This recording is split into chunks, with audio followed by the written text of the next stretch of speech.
Orion watched, confused as the female turned tail and ran suddenly.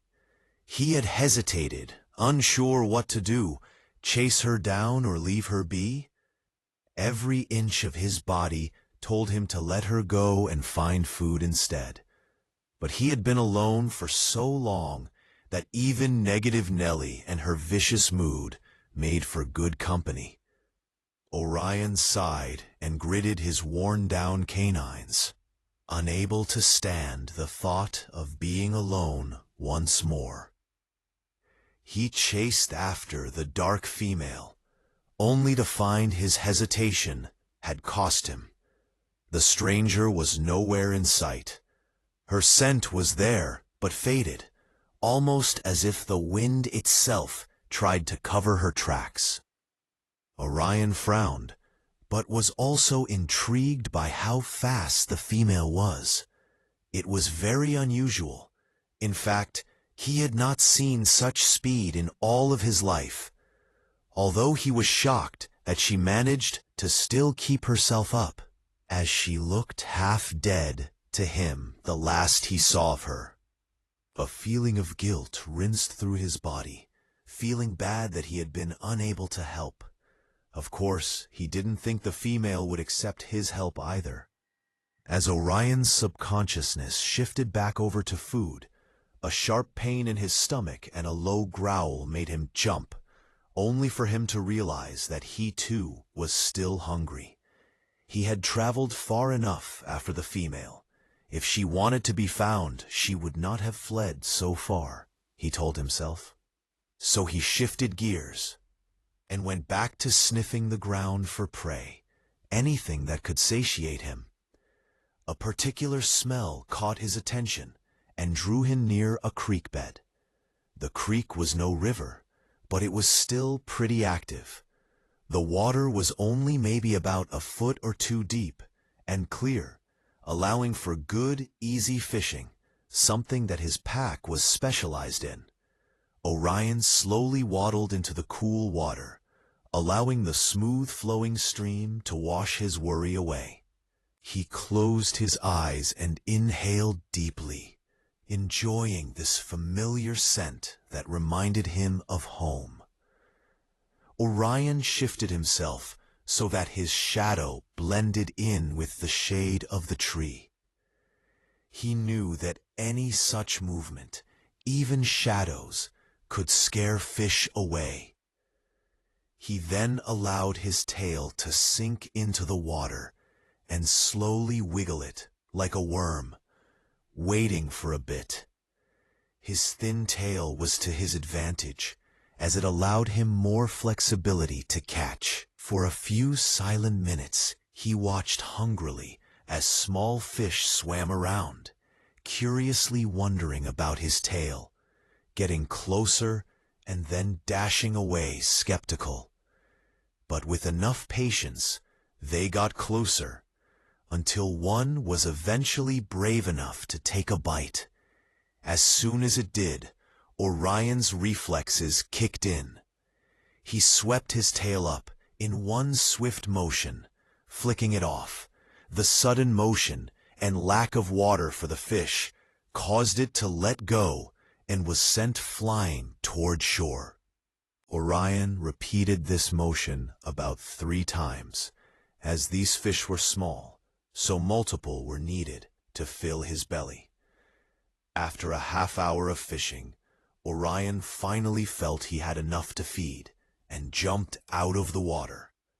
The racing wind combed through his wet fur and caused him to shiver. Orion shook off all the excess water on his coat, and then his paws, one by one. After he felt he dried off, he walked over to his pile of small fish. The fresh smell made him hunger, and without thinking, he dived in. One by one, he ate the fish, only after managing to descale. The process was difficult, but to him, the taste was worth it. After all, it reminded him of home. After fulfilling his stomach, Orion sighed in content, happy to at least know he still knew how to hunt. Orion hadn't realized the crazed state he had been in until just now, so frantic to find his family that he neglected himself. Now, with a full belly, he laid down and let himself rest. Letting his thoughts trail off, he began to wonder if he would ever see that canine again. Feeling doubtful, he sighed and then lapped up the creek water, enjoying the fresh taste. He peered into the clear water to look at his reflection. It only damaged his pride to see he was only getting older. His fur appears to thin out and become thicker in patches, making his coat look messy. Of course, his new appearance was only the consequence of his self-neglect. Orion had put his family at the top of his priority list. He needed them and his pack. He will do anything to find them. Orion felt a surge of great emotion overwhelm him, and he felt paralyzed. His reflection looked back, and then right before his eyes, almost seemed to transform right before him. The water rippled, as if something had caused a disturbance. His reflection was replaced with that of a beautiful white, almost transparent canine. Her irises glowed a brilliant sky blue. The beauty was unmatched by any other he had seen before, and instead of shock, he was in awe. The female in the reflection before him seemed to almost reach her head out of the water, appearing as a silky translucent, and gently touched it with Orion's forehead. Orion's eyes closed, and in an instant he was out, and into another dream. His body was softly lowered onto the grass before him, as the mysterious being then disappeared as she had appeared. Four. It was pitch black, yet somehow Orion felt calm and safe. He called out loudly into the vast void before him, his eyes straining to see, yet he knew it would prove worthless. "Hello? Anybody?" Orion questioned his sanity, and of course the situation. He could feel a presence, worn and nice. It almost felt divine, safe. "Come forth, Orion."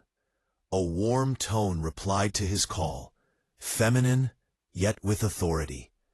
Orion did not question, and walked forward. As he did so, ripples of silver light illuminated his paw steps, creating a beautiful wave that spread out into the dark void.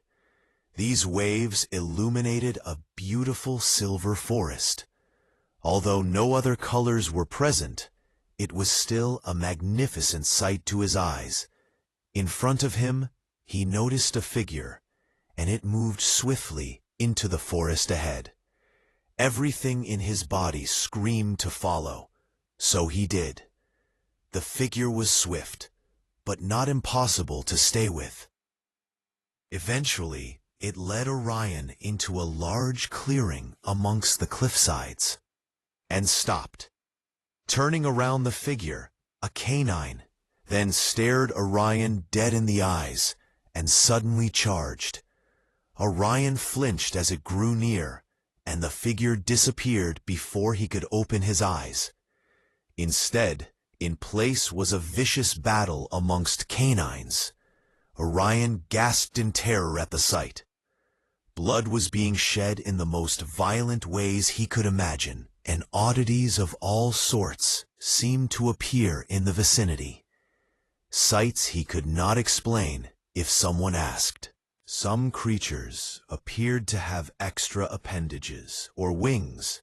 Some seemed to be ghost-like, and more.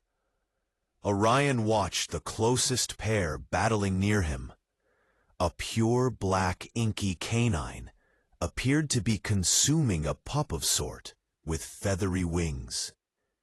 Immediately Orion took action and charged at the inky wolf. But it disappeared once again, all before his eyes, and he was once again left alone in the silver forest. He was panting and shaking as the adrenaline left his body, and then felt the urge to heave. The sight made him sick. "Why?" he growled angrily, questioning whatever presence made him vision this. "I need your help," the voice responded. Orion's ears flattened, and he bared his teeth, but before he could respond, she added, "And I will help you." The scene before him changed again, showing him this time his family, his pack. Orion's heart and gut wrenched at the sight. Oh, how he missed them. Immediately he agreed, but with caution. "I will accept, but what are the terms, and for what do you need help? Who are you?" He interrogated the presence, looking around. There was a small, amused giggle from the voice, and then suddenly the female that had sent him here appeared before his eyes. "It is a little sad to know my name has been lost, but darling, I am the world's creator. I am what you call your god," she tittered. Orion held his breath. It would all make sense, and he would rather believe that than be insane. "My name is Eris, and what you had seen was a vision of the past." Orion cleared his throat in disbelief. "I'm sorry, the past?" Eris nodded and dwelled farther into explanation. "Long ago, when I created this world, my brother Mars grew jealous. He wanted to steal my world and destroy it, make it his. He caused suffering and pain in Alvanor, so I chose to defend my creation. I split my power up into 7 creatures. These creatures helped me defend the world. A vicious battle it was. Many innocent lives were lost due to Mars's army of violent brutes." She sighed, showing genuine sadness, and continued on. "But in the end, our side won, but without consequences. His evil still lurks on Alvanor and other continents to this very day." Orion listened intently to every word. Nothing really irked him as suspicious, and if she could help him, he would help her. "But how do you need my help?" he asked curiously. "If Mars had been defeated, then what seems to be the problem?" Eris smiled sadly. "The problem is Orion. A god cannot die. My power only grows so weak in keeping him banished, while he grows stronger. He has managed to find his way back into Alvanor, and I fear there may now be another war at hand. There are packs that are now worshipping him, and I fear that may be where your family and pack has gone. Break." "You mean they chose to abandon me and join a worshipping cult pack? Or worse, Orion, I fear they may have been taken against their will. But I only have so much power left. I can only keep my presence here in the mortal realm for so long." Orion would have preferred the first option, but a sense of relief filled through him. Now maybe he had a chance to get them back. "Okay, how do I help?" he asked bluntly, down to business. Eris approved with a nod. "You need to build strength. Collect all the strong warriors you can find. But I have a mission. There are few, such as you, who have divine blood. Find a sacred land and awaken your powers. Mars will target the divine. The first priority, so look fast." The beautiful silver forest began to flicker in and out of view, a sign she was sure to leave soon. Orion had many questions to ask before she left. "Wait, Eris," he called out as she began to float upward, her luminescent glow dimming. His next words had to be wise, for he had no idea when he would, or if he would, see her again. "How do I know if they are divine?" She smiled. "You are the prophet of a god. You will know," she replied, and in an instant, everything exploded into a bright silver and went black.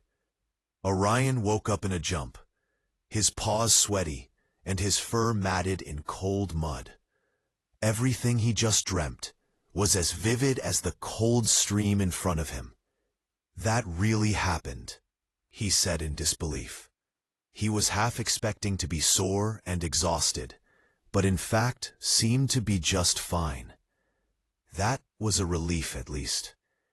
His thoughts raced as he remembered her last words. "You are the prophet of a god. You will know." Orion sat there for a good minute, and then began laughing, something he hadn't done in a while. His laugh turned maniacally. His mind had finally clicked. "I'm a prophet," he repeated, until he found the means to calm down. He began thinking. Just because all that happened did not mean anybody would choose to believe him. How could he say anything at all without sounding insane? He sighed, clueless, but knew one thing. If Eris's words were right, he would find his pack, his family, somewhere within another pack. The future spelled trouble, no matter how he seemed to put it. But he was determined. To prove he was not crazy, he had to find his pack and family.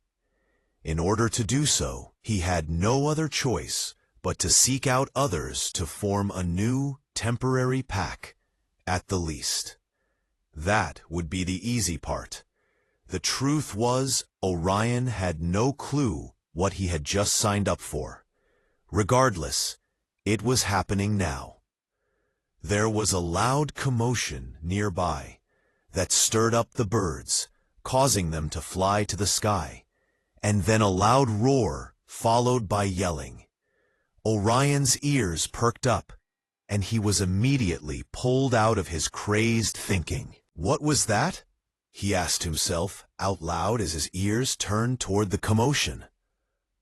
Whatever it was seemed dangerous, and it seemed that something was in danger.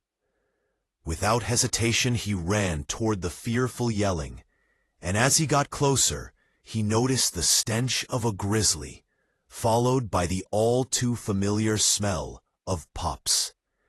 His maternal instincts kicked in, and his fur stood on its edges, and he fastened his pace, fearful of what he may come across. Brer. Pause.